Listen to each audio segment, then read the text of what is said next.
ما هر تش تمام کرد دو قطی بینری تماری چه عیبه یا از دیاخل قراقولا توفتکم هی ماشاءالله Mevêcarêjî derhenerekî ciwan û jêhatî re hevdîtinek pêk anî. Ömer Ferhat Özmen. Ömer Ferhat Özmen di sala 1993 de li gundê Xulepîl û an ji jê re dibêje yol bîlen yê navçeya Hîzana Bidlîsê hatiye dinê. Dibistana seretayî li gundê xwe dibistana navîn jî li Hîzanê qedandiye. Paşê jî diçi Bakûyê perwerdehiya astengderên derûnî salekê li wir dixwîne û dest jê berdide. Duvre di sala 2014 de zanîngeha Marmarayê Fakülteya Hunerên Bedew beşa şêwirandina fîlman qezenc dike û 4 salan li wir dixwîne û xwendina xwe temam dike.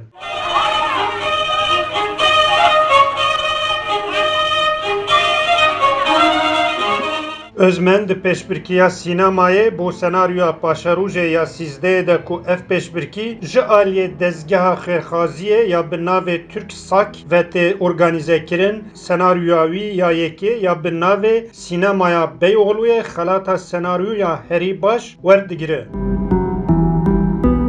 Özmen heta niha gelek kurtefilm çêkirîne derxistine ser perdeya sînemayê. Kurtefilma wî ya bi navê Nikilê Qirêyê Kuh û yê bi navê Sînemaya Beyoğlu di gelek festîwalên wekî Duhok, Akbank û Boston û yên neteweyî û navneteweyî de jî xelatên herî giring wergirtine.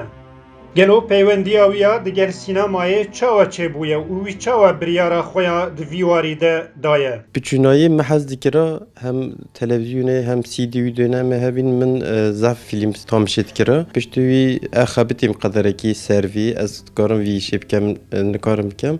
Piştî wî ez ketme sınavê Tirkiyeyê da me sînema qazanç kir wisa dest pê kir. Ew piçekê bû me behsa naveroka fîlmê xwe yê bi navê Sînemaya Beyoğlu'yê dike. Beyoğlu sineması zarokekî piçûk Nova İstanbul'da divê bişte filmekî bêjin çizgi film sêrke lê perîwî tune ew jî şîşe berhev dike şîşê derveê bîrayê. Di wan berhevke firûşê pêwî biçe bilêdekî bikire bişte sînemayê ser wî min nivîsand me kêşand ez behsa zarokekî piçûk dikim. Di derbarê kurtefilmê xwe yê bi navê Nikilê Qirêyê Kuh de jî wiha agahiya dide me.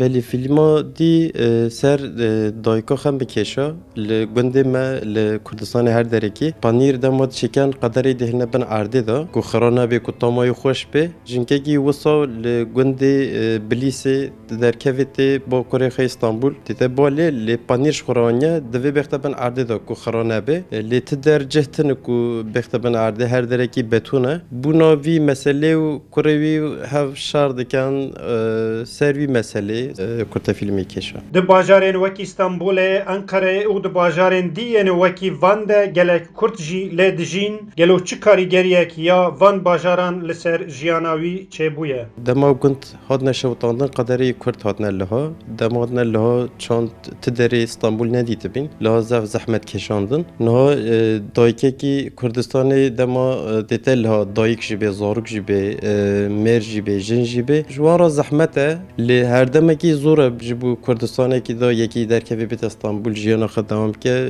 heke ji xwe durumayê xwe nebê zortir jî. Rewşa Koronayê çi karîgerî li ser wî kiriye? Ez bixwatim ez ê ziman hîrabîme çûma derve li Avrupayê me zimanê İngilîzî min divê ez hîrabim îşê em dikin jî ziman zef ji me re baş e. Ev korona çêbî min nekariye bişme derve em zêde mane mal ve hindî kurtefilmê me hebîn heke ev korona nebiya belkî me zûtir kêşaya me nekariye cehekî ji xwe re fûm bibînin yan jî pere cehekî destek deneme em heverdem mane mal da lê dî barke hûdû tu xilas bê em jî filmê xwe bikêşinê dî. Projeyên Ömer Ferhat Özmen yên nû çi ne? Portefilm jî heye, dirêj jî heye.